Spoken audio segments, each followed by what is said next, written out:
Nosotros saludamos a los hermanos con la paz del Señor Jesús.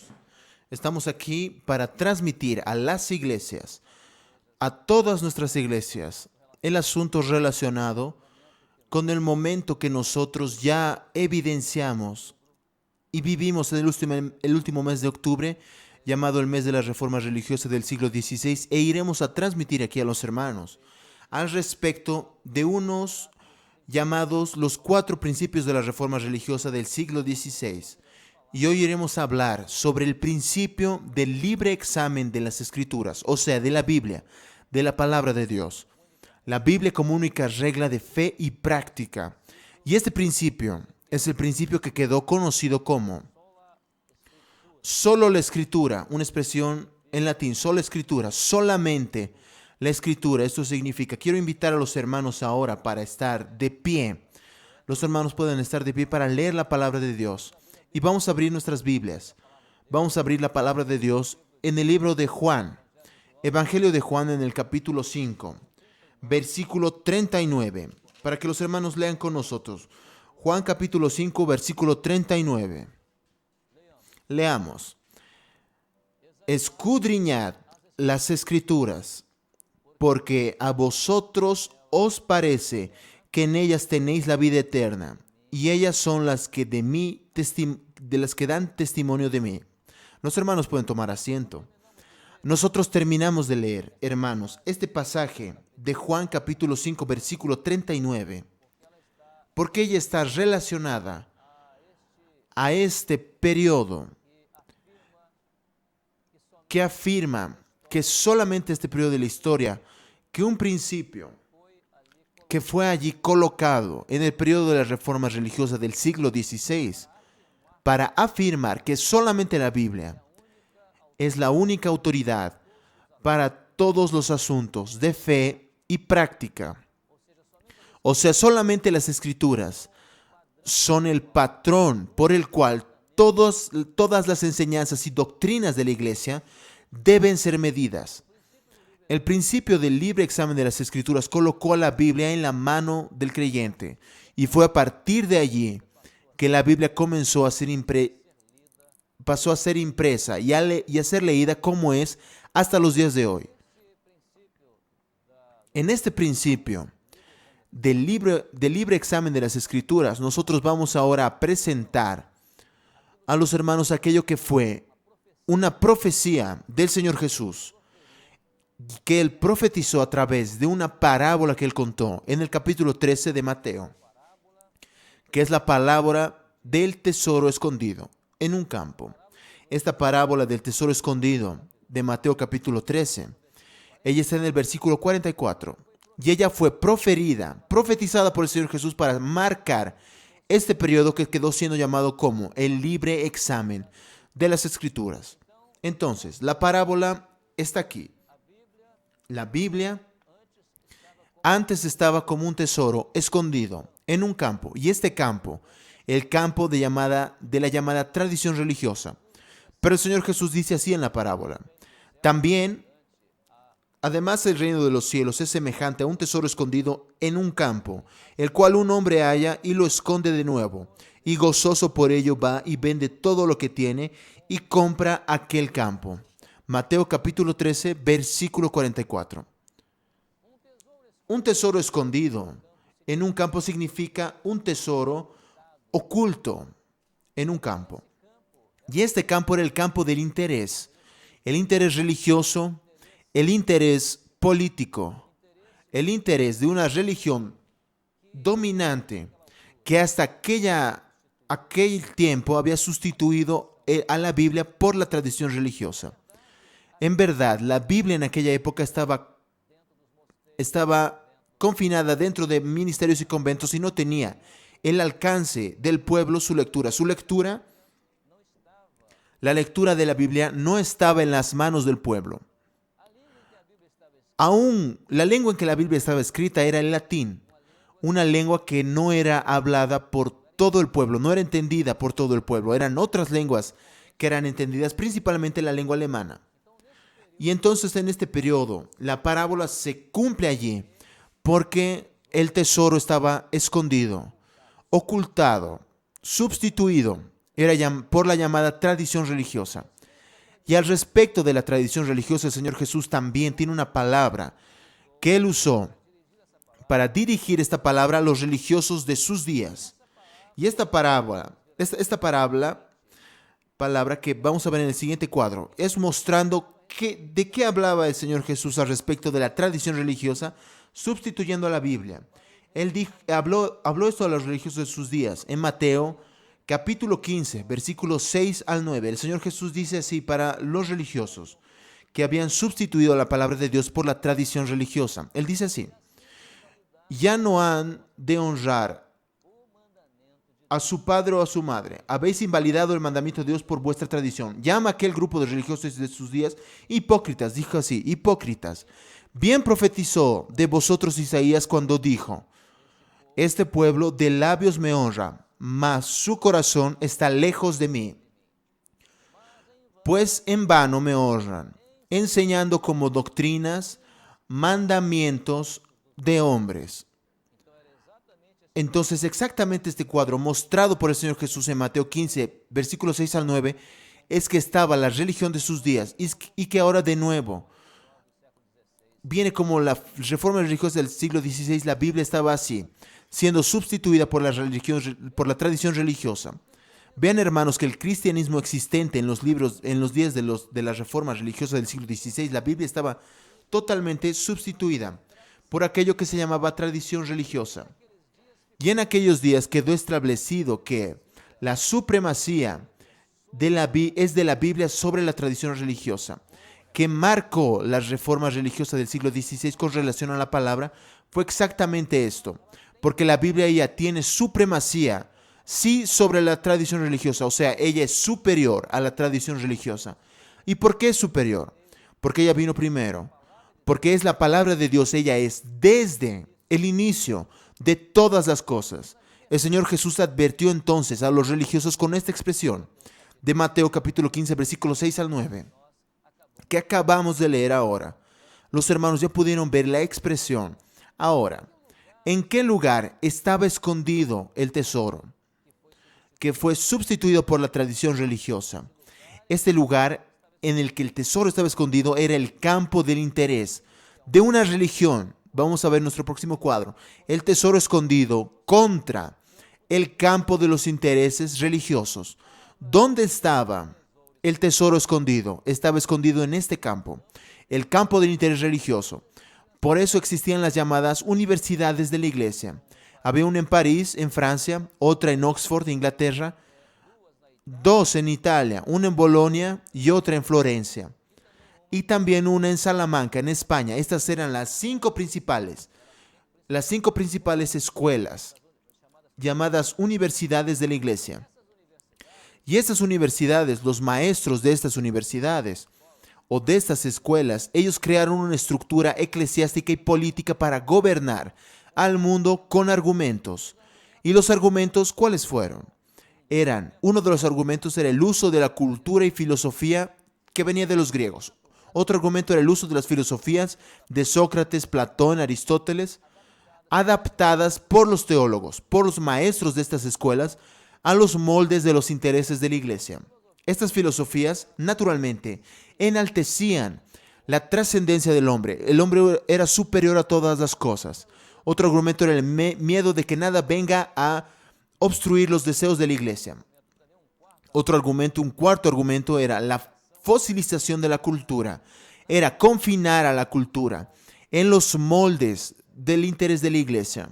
Estas universidades de la iglesia, ellas estaban en el periodo profético de la carta a que el Señor dirige a la iglesia de Tiatira. Estamos estudiando esto en la escuela bíblica dominical.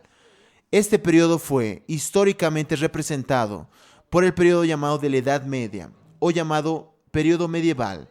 La iglesia allí creó un sistema de gobierno que se estableció por un espacio de tiempo de aproximadamente de 1000 años.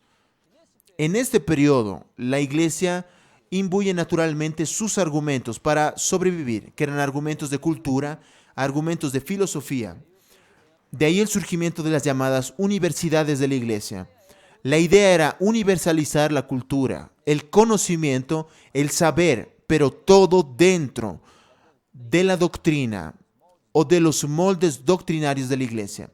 Solo que nadie podía contrariar esta enseñanza llamado fosilizado o por parte de la iglesia, que solo era aceptado aquello que podía contribuir al fortalecimiento de la iglesia. También el fortalecimiento de aquel régimen religioso que dominaba en aquellos días.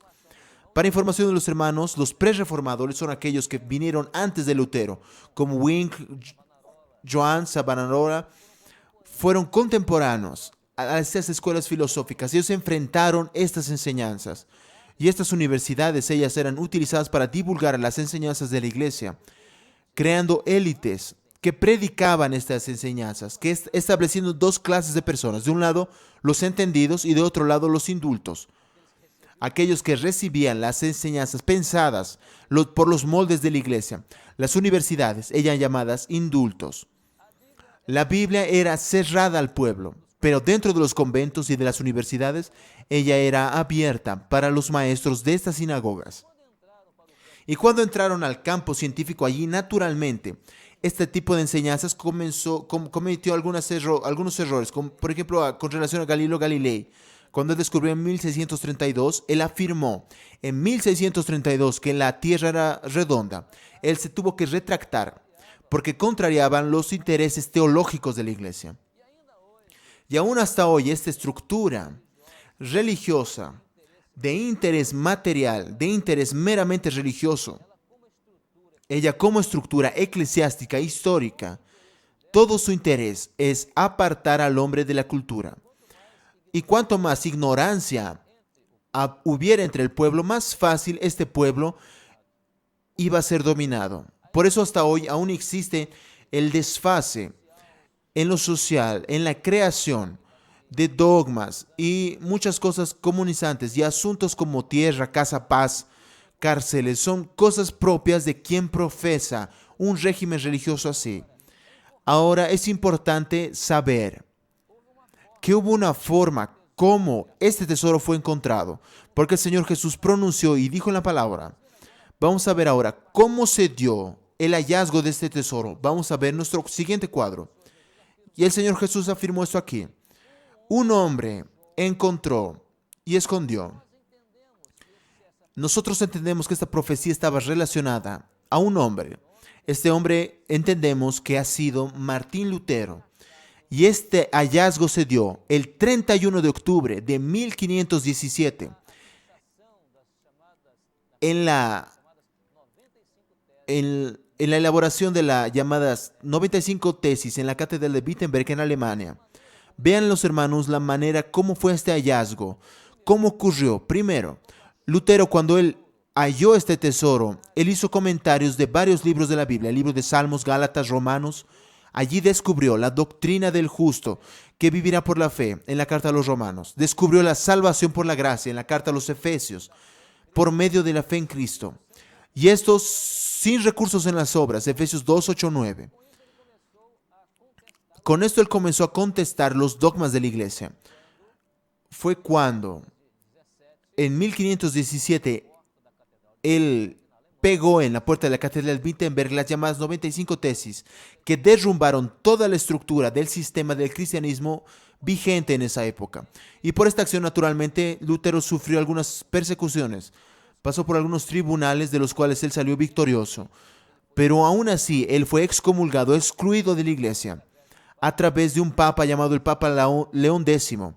Y hasta allí él se retiró para el castillo, a un lugar llamado Baltimore, donde allí en 10 meses él tradujo el Nuevo Testamento del griego al alemán.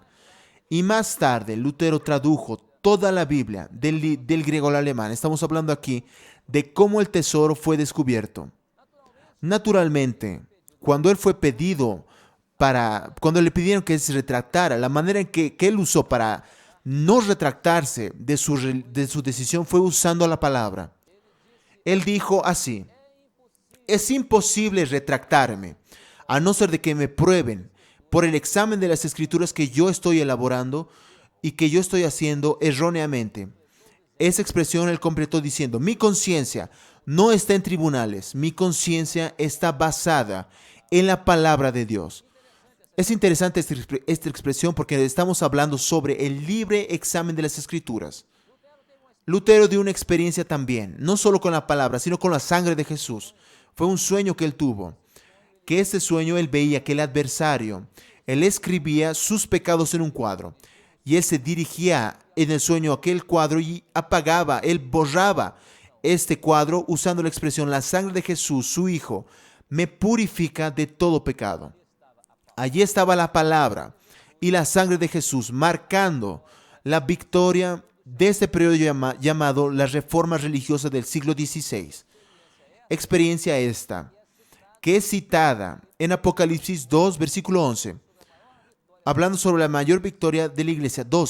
Capítulo 12, 11. Ellos vencieron, le han vencido por la sangre y por la palabra de Dios. Pero el último aspecto del hallazgo de este tesoro fue con relación al himno que marcó el periodo de la iglesia, de la Reforma, mundialmente conocido como Castillo Fuerte. Allí estaba operando el Espíritu Santo en un espíritu de fortaleza, asunto que estamos tratando en las escuelas bíblicas dominicales, en la carta dirigida a la iglesia de Sardis o Sardo. Entonces, Castillo Fuerte es nuestro Dios, es la expresión de la fortaleza, el espíritu de poder operando allí en este periodo. Este himno, él habló sobre la palabra, enalteció la palabra, la expresión del himno que dice así: sin que la palabra quedará, sabemos con certeza. Es la expresión no solo de la palabra, sino de la fuerza, del poder que operaba allí. En el himno tiene otra expresión que dice así: nuestra fuerza nada hace. O sea, con todo el apoyo que tuvo de personas, Lutero confiaba solamente en el Señor, a punto de expresar en la expresión del himno que marcó aquel periodo, y diciendo así: pero nuestro Dios socorro trae, con Cristo por defensa. Allí esta expresión proclamaba la dependencia del hombre que halló el tesoro. Totalmente su dependencia estaba en el Señor.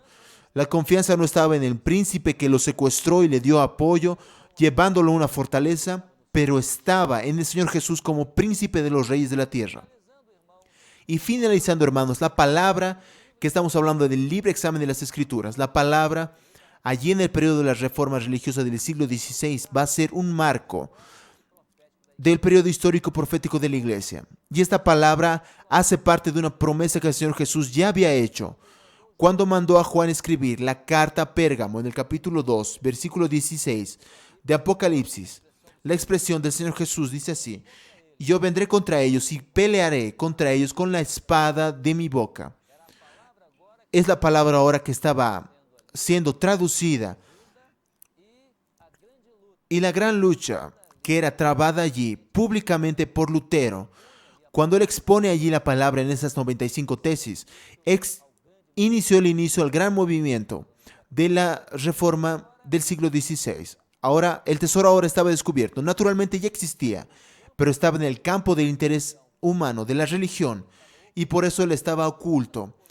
Y se tornaba, por tanto, su valor era despreciado por las personas, olvidado por las personas, pero después de descubrir el tesoro, el hallazgo del tesoro, estaba su valor inestimable, porque él habla de los valores eternos, inmutables, que en el mensaje del Señor Jesús mostraba a un hombre abandonando todo por amor a él y por amor al gozo del hallazgo de este tesoro. ¿Dónde estaba? Hoy este tesoro está en nuestras manos y podemos leerlo en la revelación del Espíritu Santo para tener nuestra conducta de fe y práctica revelada por el Espíritu Santo, preparando a la iglesia para su arrebatamiento. Que Dios así, mis hermanos, los bendiga con esta palabra en esta noche al respecto de la Biblia como única regla de fe y práctica y de libre examen de las Escrituras. Deseamos a todos la paz del Señor Jesús.